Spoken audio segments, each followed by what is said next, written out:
पवित्र महाशिवरात्रि उपलक्षे चलचंचल भंडारीपुखुरी ब्लॉक आप कहते सहर थो पुरपल्ली आज चलचंचल केवल महाशिवरात्रि महिमा और कृपा रही आज दिन में दर्शन कले महादेव अशेष कृपा लाभ मिले आम अच्छु भंडारीपुखुरी ब्लॉक रोहणिया पंचायत आकुलिकड़ा ग्राम बाबा बरुणेश्वर पीठर ये शह शह भक्त समागम मन रही आशा और विश्वास आज दिन में महादेव को दर्शन कले मुख्य प्राप्ति भी मिले और मनस्कामना पूर्ण हुए आसतु आम कि भक्त अच्छा आम प्रतिक्रिया नहीं बुझा आज महाशिवरात्रि यही अवसर में समस्त को हृदय शुभेच्छा ज्ञापन करुछि। प्रभु महादेव को अपार करुणारू समस्तंकर सुख शांति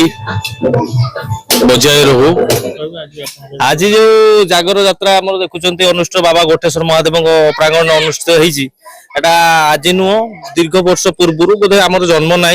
आम पूरा पूरा माने आगुरी माने जमी गाँ गहली छोट आकार होता बर्तमान आमर जो युव समाज युव गोष्ठी आम बड़ भाई माने से प्रचेषा आज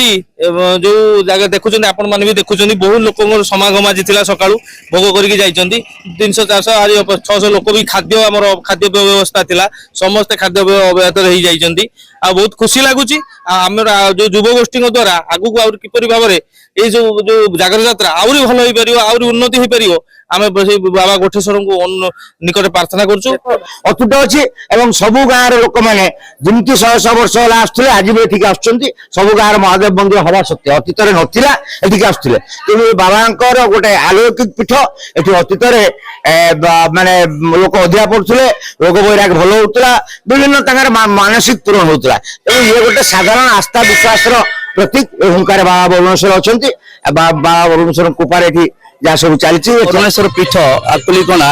ये बहुत पुरातन शैव पीठ आम प्रति वर्ष ये जागर एक दही शरबत बंटन ये आरंभ करूँ प्रति वर्ष भरी एभली आम एथरक दही शरबत बंटन करमर आयोजन 1000 ରୁ 1500 लोक आम करूँ तो समय दिन 10टा ରୁ आम 4टा पर्यंत ये रही समस्त जो भक्त श्रद्धालु मैंने आम दही शरबत बंटन कर आगु को आम विभिन्न मूलक कार्य चालू अच्छी चालू रहीपरिक आम शिक्षा कार्य स्वास्थ्य ए विषय आम भंडारीपुखुरी ब्लॉक हो बा अदर ब्लॉक रे भी आम कार्य करी आसु।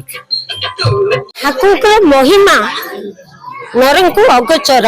देवं को भी अगोचर जहाँकि ठाकुर एमती महिमा तंकर बहुत से भक्त ठाकुर विश्वास अच्छी से ठाकुर पाखक 1000 रुपये पर दौड़ी आस भक्त मान मन में विश्वास रही आज दिन में दर्शन कले महादेव अशेष कृपा लाभ मिले। भंडारीपुखुरी जितेंद्र साहू रिपोर्ट हिरांचल लाइव।